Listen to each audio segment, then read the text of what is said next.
Hola, hola, hola. Ya estamos en vivo, esperando que nuestros amigos se conecten, amigas y amigos. Seguro que en breve ya se empiezan a conectar, doctor. Qué bueno. Vamos a esperar un poquito más, unos segundos más para empezar nuestra transmisión. Ya, listo, vamos comenzando entonces. Bien, buenas tardes, amigas y amigos de este programa educativo informativo. Como cada 2 semanas, quien habla es su amiga, la obstetra, asesora reproductiva, Yulisa Romaní. Y esta vez, una vez más con ustedes, realizando este live. Y hoy en Hablemos de Fertilidad vamos a tratar el tema de la ovodonación, una alternativa para ser madres.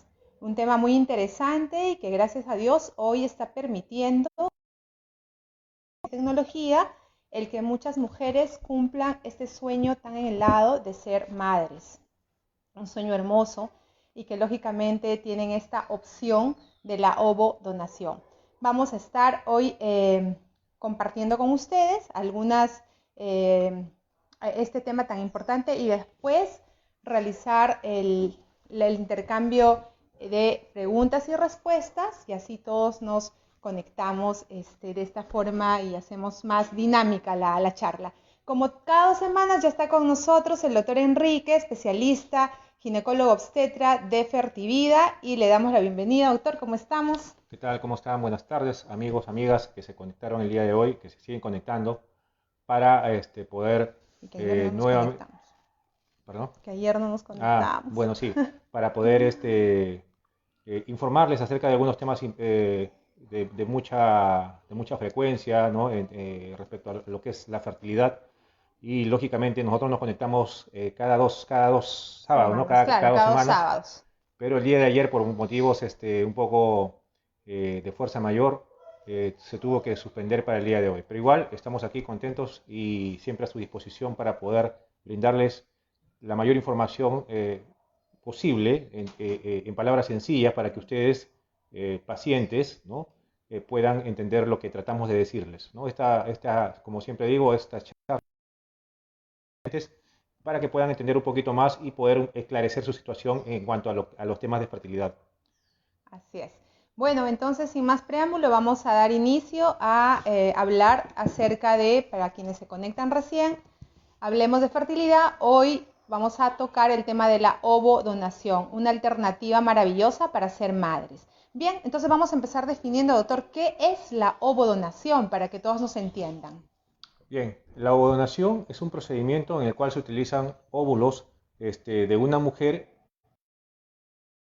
que van a ser utilizados en una pareja o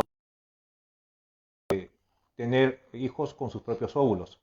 Y generalmente estas pacientes son pacientes que de pronto ya no tienen la misma reserva ovárica, y al hablar de reserva ovárica significa, al hablar de reserva ovárica significa que ya no tienen la misma capacidad, ¿no? Reproductiva que tenían a los 20 o a los 30 años, ¿no? O hasta un máximo de 35 años como edad límite en el cual sabemos que la reserva ya disminuye drásticamente. Entonces, este tema es muy importante porque muchas veces suele causar en las parejas que acuden a los consultorios de fertilidad, ¿no? Causar un tema de De como que rechazo, inicio, ¿no? rechazo, se ponen tristes, hay sentimientos un poco encontrados en cuanto a la aceptación de este procedimiento como tal, ¿no? Y a la posibilidad de tener un hijo con el mismo material genético de la mujer, sobre todo, ¿no?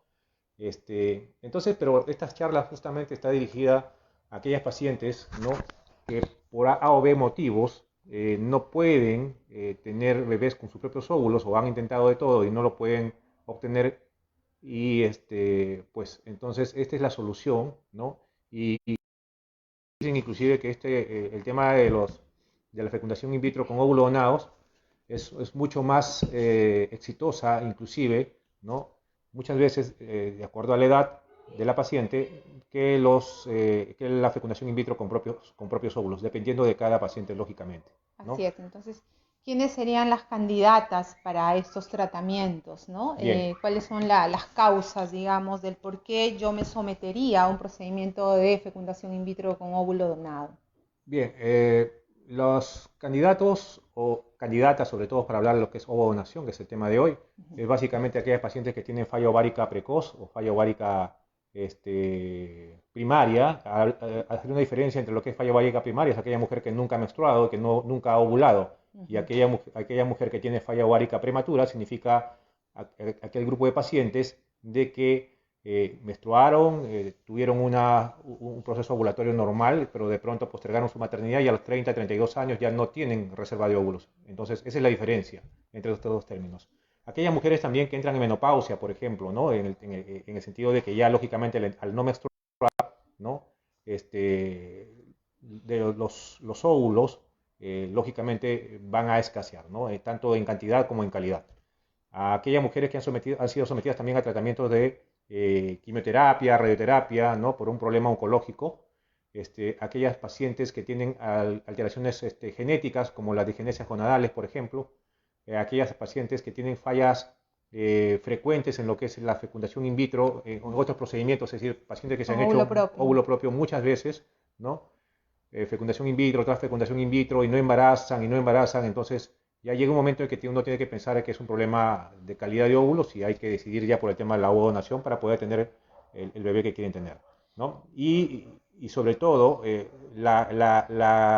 grupo de pacientes más frecuentes que llegan a hacer este tipo de tratamientos o requieren de este tratamiento son aquellas pacientes, ¿no? Hablando de lo que es frecuentemente, lo que más frecuentemente se ve, aquellas pacientes que tienen baja reserva ovárica.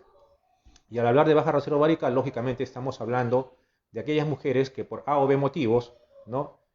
Postergaron su maternidad y llega un momento en que la edad, conforme avanzan los años, los óvulos se van gastando, por así decirlo, van disminuyendo en cantidad y además en calidad conforme avanza la edad.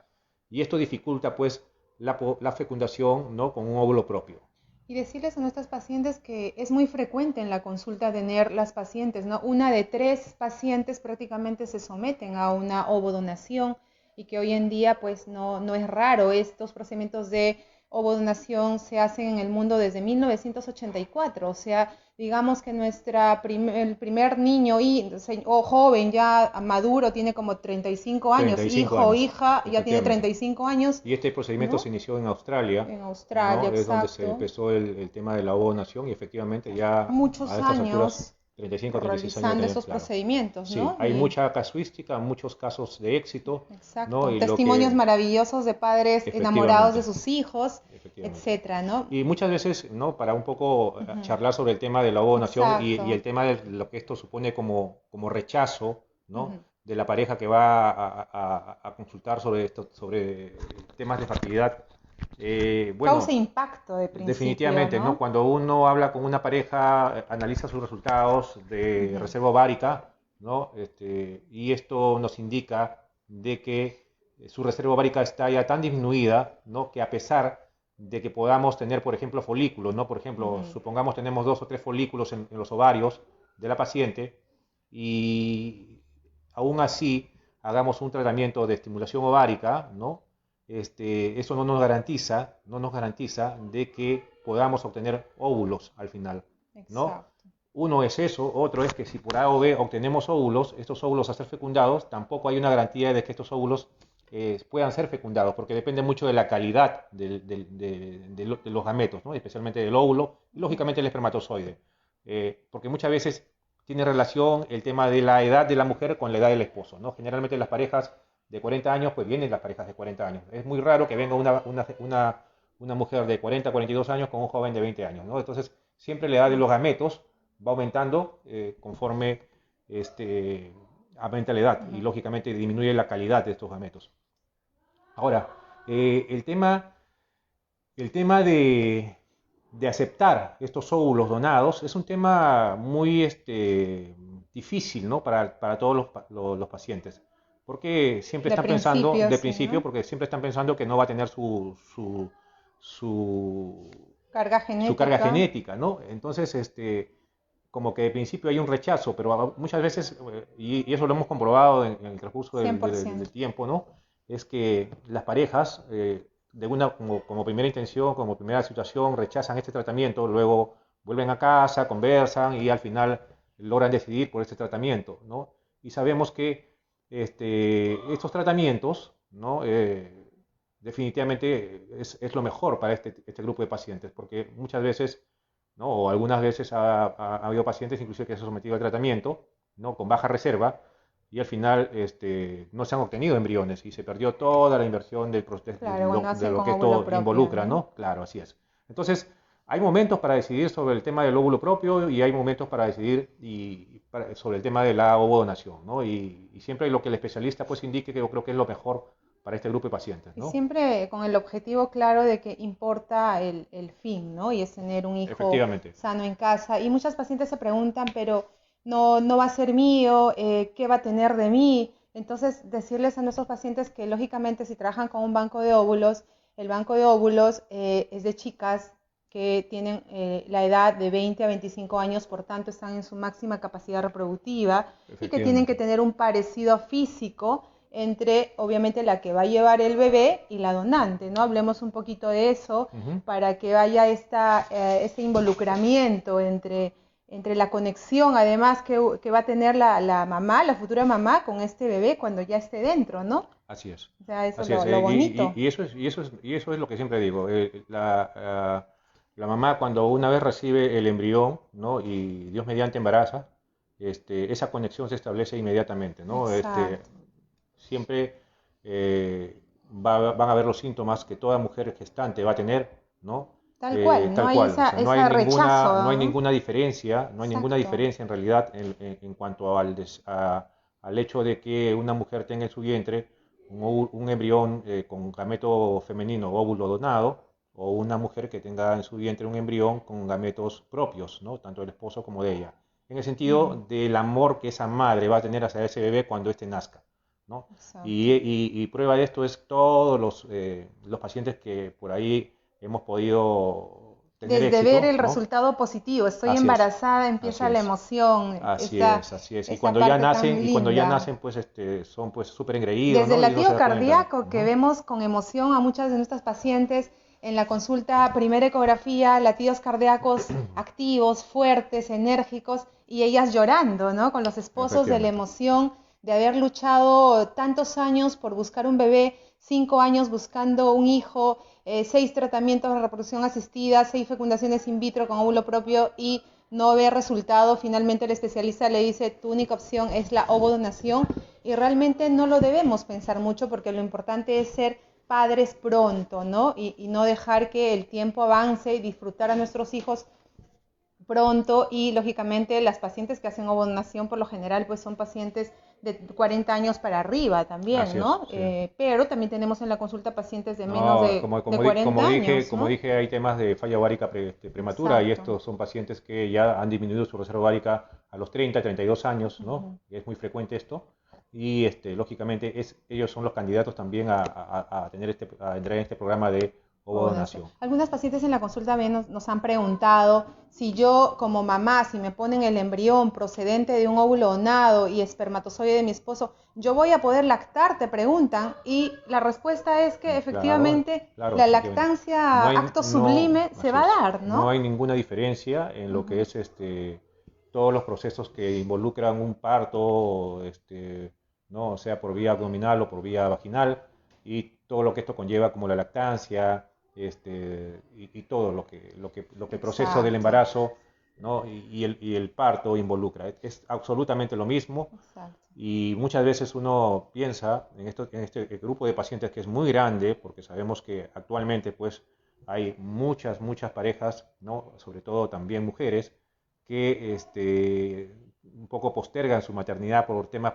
de prioridad, temas de desarrollo personal, Exacto. ¿no? Desarrollo económico, y entonces dejan un poco de lado este tema del embarazo, ¿no?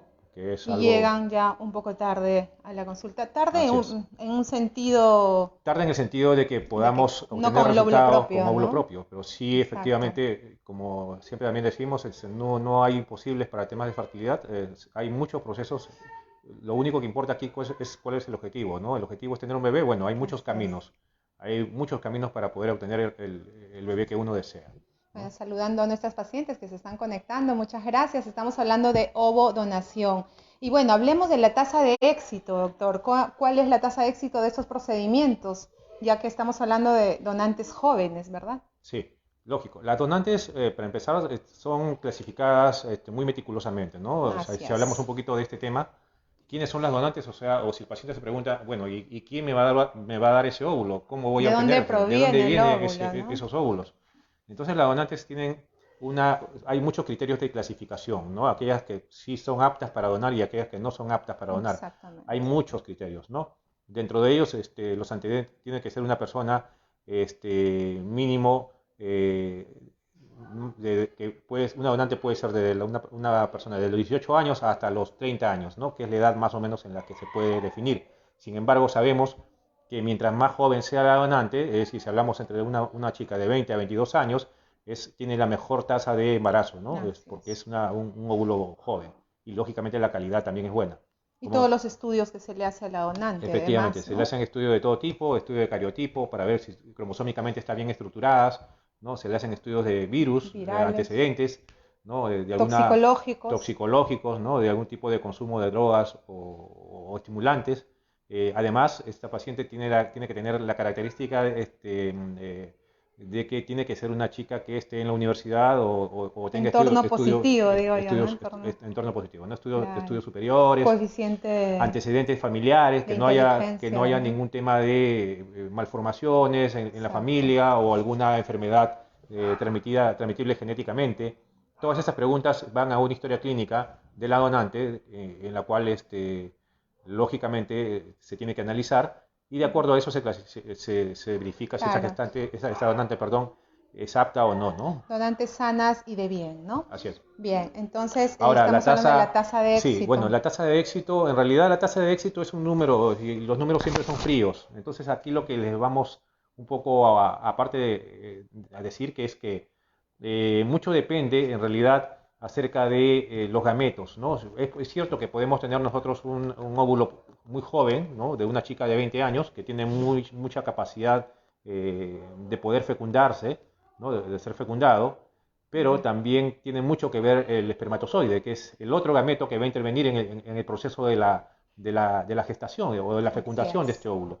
Entonces no es igual un óvulo de una chica de 20 años, ¿no? Fecundado por un esperma de una persona de 50 o 40 años, que un óvulo de una chica de 20 años fecundado por un esperma de un chico de 20 o 25 años o 30 años, o la misma Claro, edad porque del en el óvulo. varón también disminuye la calidad, ¿no? Efectivamente, siempre la edad va de la mano con la calidad de los gametos. Entonces, eso es algo a tener en cuenta. Y si hablamos un poquito de temas o sea, si queremos ponerle números a esto, podremos decir que, por ejemplo, hay una buena posibilidad de éxito, que es muy grande, en realidad 60-65% de éxito, si tenemos una fecundación in vitro con óvulo donado sin estudio genético, ¿no? O sea, Ujú. simplemente esperar que desarrolle el embrión y transferirlo, sin ningún estudio previo.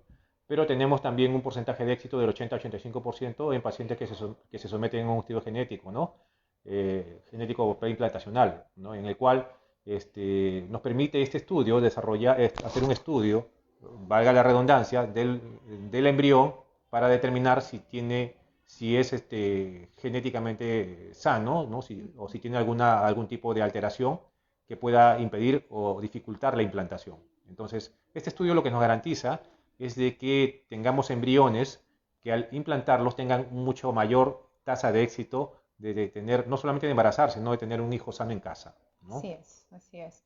Bueno, eso es un método muy sencillo. La duración es, La ¿no? duración Vamos a hablar de depende, la duración un depende poquito. mucho, depende mucho si se hace o no estudio genético. En promedio se podría decir, ¿no? En términos más o menos, Mes y un mes medio y sin medio estudio a dos genético, meses sin estudio genético y hasta 2 meses y medio tres o meses. 3 meses con estudio genético para poder tener la posibilidad de tener un bebé. O Y sea, no bueno, es tanto. y hablemos un poquito de los estudios que se hace la paciente. Son sencillos también si van a hacer ovodonación, ¿verdad? Sí, claro. ¿Me hablas de los donantes o me No, hablas de los...? hablo de la Ah, receptora, la sí. que va a Bueno, recibir el embrión. efectivamente, siempre los estudios que se hacen en las receptoras son Ujú, estudios hormonales, hay que ver que no tengan ninguna alteración en los ovarios, ni quística, ni nada que pueda producir un tema hormonal. Aparte de otros estudios también, igual, ¿no? Virales, cultivos, la y cavidad todo. uterina, El ¿no? estudio de la cavidad uterina, como por ejemplo la histerosonografía, que es importantísima, ¿no? Para poder determinar que la cavidad, o sea, la zona donde, o el sitio donde el embrioncito se va a depositar esté limpia, Así es. esté sana, ¿no? De manera que podamos aumentar un poco nuestra tasa de éxito. Es un procedimiento que siempre se tendría que hacer en todos los pacientes que van a ser sometidos a un tratamiento de reproducción asistida y van a ser sometidas a una transferencia de embrión. Sí, es importante Ahora, decirles también la evaluación psicológica que tiene que pasar la paciente, ¿no? La ah, receptora, la claro. Es pareja, que todo este estén tema de fertilidad emocionalmente es un estables. tema multidisciplinario, ¿no? El Exacto, tema de una evaluación psicológica previa, lógicamente, para determinar también si la paciente es apta o no para exacto. recibir un embrión donado, ¿Qué tanta o perdón, una aceptación, donación. qué tanta aceptación existe, ¿no? Efectivamente, ¿no? Ujú. Y bueno, lógicamente, y otros procesos que involucra pues la transferencia del embrión, la preparación adecuada del endometrio que nos permita estar en los tiempos adecuados para transferir ese embrión, ¿no? Y no hacerlo Exacto. fuera de la ventana de implantación, ¿no? Son muchos Hay, requisitos. hay muchas cosas que pueden interferir en la implantación del embrión, ¿no? Temas también hormonales, como temas del endometrio, ¿no? Que es importantísimo analizar antes de ser la paciente sometida a este tipo de procedimiento. Y sobre todo la confianza que la paciente tiene que tener en su médico tratante, la fe, la esperanza que uno tiene que depositar en el equipo, ¿no? Es muy importante para nosotros, para Fertivida, que nuestros pacientes depositen su absoluta confianza que nos permita fluir y trabajar de manera positiva y de esta forma, pues, en la confianza podamos preguntar al médico y estar comprometidos. Nosotros les decimos a nuestras pacientes siempre eso, ¿no? El compromiso es de inicio a final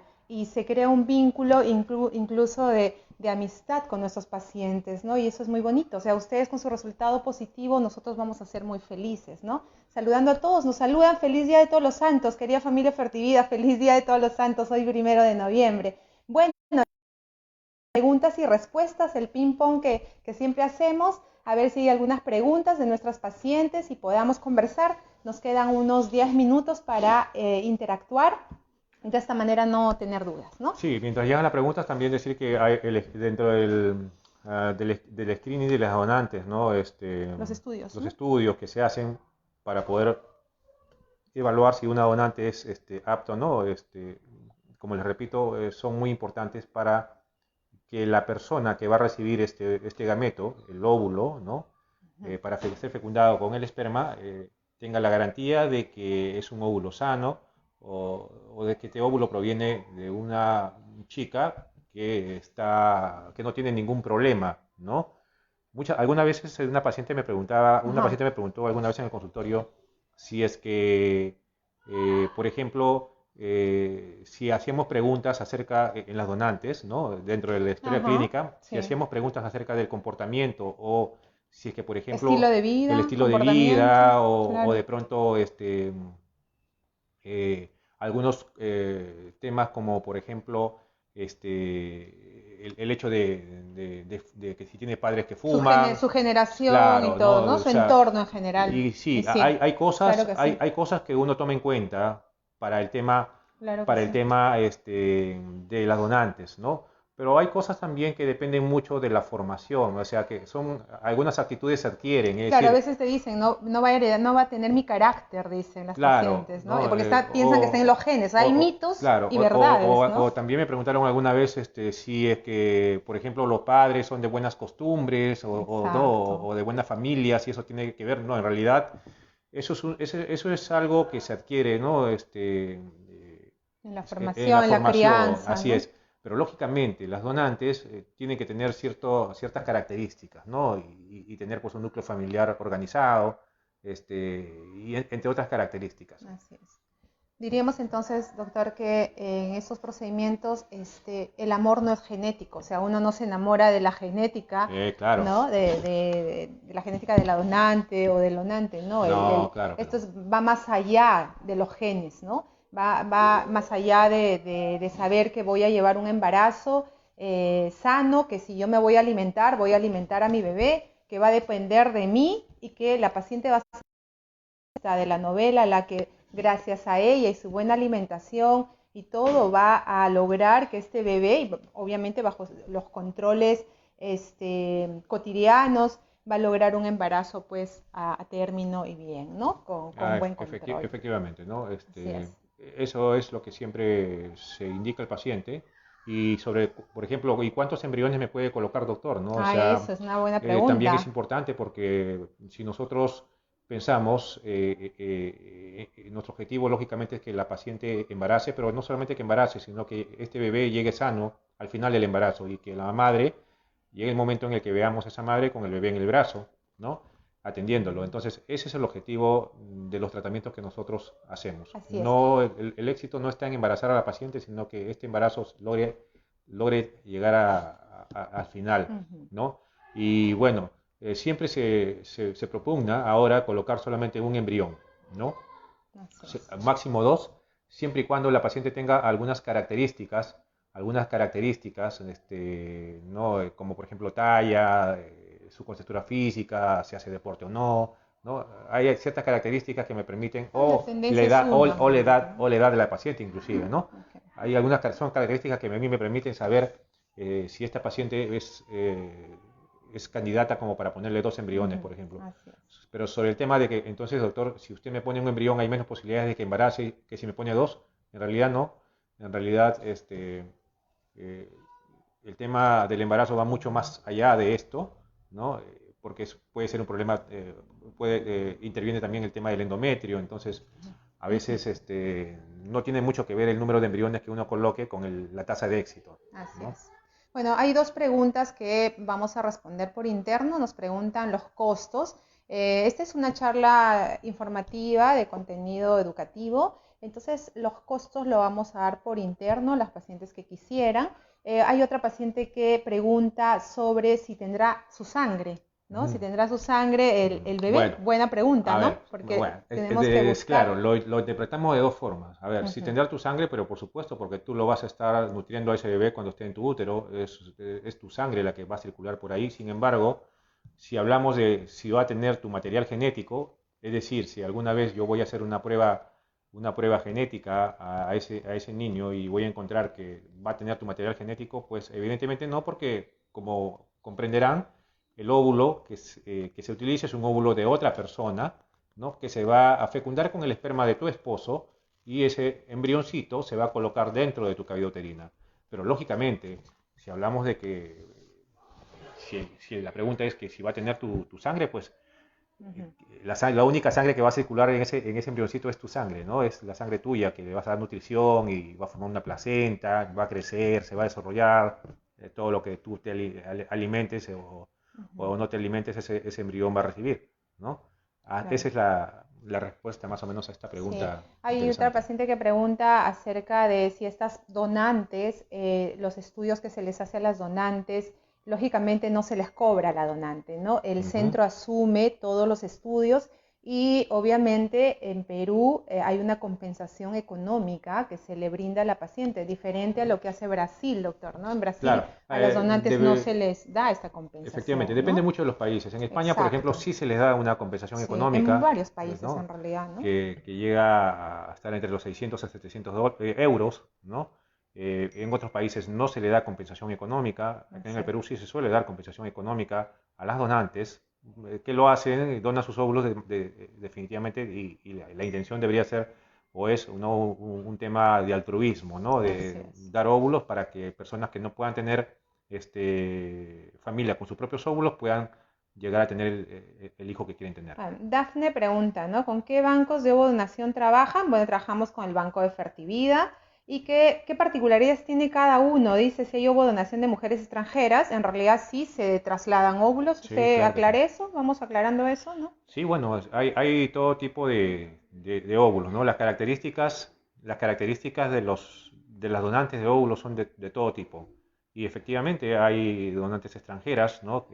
Inclusive que se pueden... Pero aclararles que sí cuesta muchísimo el traer óvulos de sí, fuera, ¿no? efectivamente, Hay bancos efectivamente. extranjeros en España, en Estados Sí, Unidos, ¿no? todo esto es todo un conglomerado que Sí. nos permite contar con óvulos extranjeros. Lógicamente, el hecho de traerlos de otro lugar eh, tiene un mayor valor, un mayor Sí, costo, pero ¿no? nuestro país no tiene nada que envidiar a otros países, realmente tenemos chicas de bien, muy lindas y sanas, ¿no? Claro, Así que eso también, y lo más importante es buscar el parecido físico, el fenotipo parecido, hacer un match, ¿no? De tal forma que si yo, Yulisa, necesita una donante, pues yo quisiera una donante de cabellos negros, el tamaño de mis ojos, el tono de mi piel, porque nuestros hijos tienen que estar identificados con las madres, con los padres. Entonces, siempre en la asesoría reproductiva, consejería y con el especialista, les decimos a las pacientes que lo ideal es que las donantes sean parecidas a ellas o ellas parecidas a las donantes. De esta forma se crea esto de el mayor vínculo, además afectivo, ¿no? Entre los claro, parecidos y todo así es. ello. Pero también hay que recordar Así es. de que ese bebé que van a nacer Ujú. va a ser una mezcla entre las Exacto. características de la mujer y las características Del del espermatozoide, ¿no? Del esposo, de la esposo. pareja. Y que puede Entonces, dominar también el esposo, ¿no? efectivamente, entonces hay toda Sí, una en verdad que mezcla sí. de genes, ¿no? Que me va a permitir tener un nuevo individuo con características únicas, ¿no? Únicas. Así Y es. lógicamente, que va a tener algunos rasgos de la mamá, los va a tener, que va a tener algunos rasgos del papá, los va a tener, ¿no? Pero siempre se forma un individuo que es totalmente diferente, ¿no? Con ciertas cositas por ahí que podría permitirnos decir, ah, mira, se parece al papá o se parece a la Sí. mamá, ¿no? Pero nada más que eso. Y hay casos anecdóticos, ¿no, doctor? Que nos ha pasado que, por ejemplo, nos han visitado después de 2 años y han traído a su bebé y son muy parecidos a la mamá y nosotros a veces ni nos acordamos que fue óvulo donado. Entonces, los niños, pues, en el transcurso de la crianza, sacan la sonrisa de la mamá, se parecen mucho a la mamá, adquieren incluso la forma de caminar de la mamá, etcétera, ¿no? Entonces, la verdad que eso se llama, pues, este tema tan lindo de la epigenética también, ¿no? Va más allá de los genes, ¿no? El amor, además, no es genético. Bueno, estamos Hay terminando una la pregunta más. transmisión. Creo que hay una pregunta más por ahí que vamos a responder. Dice, bueno, los costos los vamos a hacer por interno. Y hay una última pregunta que vamos a contestar. Dice, buenas tardes, tengo 38 años y estoy ya en tratamiento. Tengo mis 2 trompas obstruidas, me hice la histeroscopía, todo bien, y mi antimuleriana salió en 5.25, perdón. Y me encontraron 12 folículos. En realidad recién me he hecho mis pruebas, pero me sugirieron el in vitro. Necesito su ayuda, espero si mis hormonas lo ve bien, espero su respuesta. 5.25 de antimuleriana, Bien, 38 años. bien, no es común que tengamos una hormona Ujú. antimuleriana de Un poco 5.25 elevada, en una ¿no? paciente de 38 años, salvo que tengas un problema o hayas tenido un problema de ovarios poliquísticos, ¿no? Que suele elevar la cantidad o el valor de la hormona antimuleriana, ¿no? Entonces, si tienes las dos trompas obstruidas, definitivamente el tratamiento es una fecundación in vitro. No hay un tratamiento que pueda suplir en eficacia y efectividad este tipo de la fecundación in vitro, ¿no? No existe o no se hace muy frecuentemente el tema de la recanalización tubárica porque esto tiene Ujú. ciertas características, ¿no? A qué pacientes se le hace recanalización tubárica? Por ejemplo, pacientes que han sido sometidas a una ligadura de trompas o tienen obstrucción tubárica, pero que tienen menos de 37 años, ¿no? Tiene que haber un mínimo de espacio entre trompa y trompa de unos 3 milímetros, ¿no? Entonces, no todas las pacientes son candidatas a una Tal recanalización vez la tubárica. sugerencia sí sería que realice diagnóstico genético, ¿no? Tiene 38 años. Sí, ¿no? Eso es definitivamente. La edad es importante para determinar que, por ejemplo, hagamos o no un estudio genético. En el caso específicamente hablando de la paciente, podemos tener una antimuleriana muy alta porque muchas veces encontramos muchos folículos, pero el problema de las pacientes, ¿no? Y hablando de ovarios poliquísticos, el problema de las pacientes que tienen ovarios poliquísticos y que por ahí tienen una antimuleriana muy alta es que puede tener muchos folículos, pero los óvulos que se obtienen a veces, ¿no? O se obtienen pocos óvulos, ¿no? O al final fecundan no tantos óvulos. Sin embargo, es importante que el médico que le está evaluando determine pues qué es lo mejor para usted, y definitivamente recomendamos que Ujú. se haga un estudio genético para poder tener más posibilidades de embarazo, ¿no? Así es. Bueno, nos vamos despidiendo. Bueno, muchas Como gracias. siempre, muchísimas gracias. Que sigan pasando un hermoso domingo. Nos vamos a ver en 2 semanas con un tema también importante para ustedes. Y que lógicamente si sugieren algún tema, alguna paciente nos había dicho que hablemos nos había sugerido que hablemos embarazo y COVID. Pero bueno, vamos a ir tocando de acuerdo a sus preferencias también, ¿no? Por supuesto. Y bueno, muchísimas gracias nuevamente, que le están pasando bonito en casa. No olviden de las medidas de cuidados todavía, estamos en pandemia, amigas, amigos. Gracias a todas las regiones que hoy se conectaron con nosotros, varias pacientes conocidas, además, amigas, amigos. Muchas gracias. Para nosotros siempre va a ser un honor estar con ustedes, y este tema realmente, doctora, a mí particularmente me apasiona, ¿no? La ovodonación, yo he hecho mi tesis sobre ovodonación y realmente voy a vivir siempre agradecida a las pacientes que me han apoyado en esta investigación y que bueno, en algún momento lo hablaremos, ¿no? Ujú. Muchas gracias, nos vamos despidiendo. Muchas Súper, gracias. súper fuerte abrazo para todos y lindo domingo. Muchas gracias a todos. Esperemos que nos sigan acompañando en las próximas transmisiones que hagamos. Así Buen es. domingo. Hasta luego.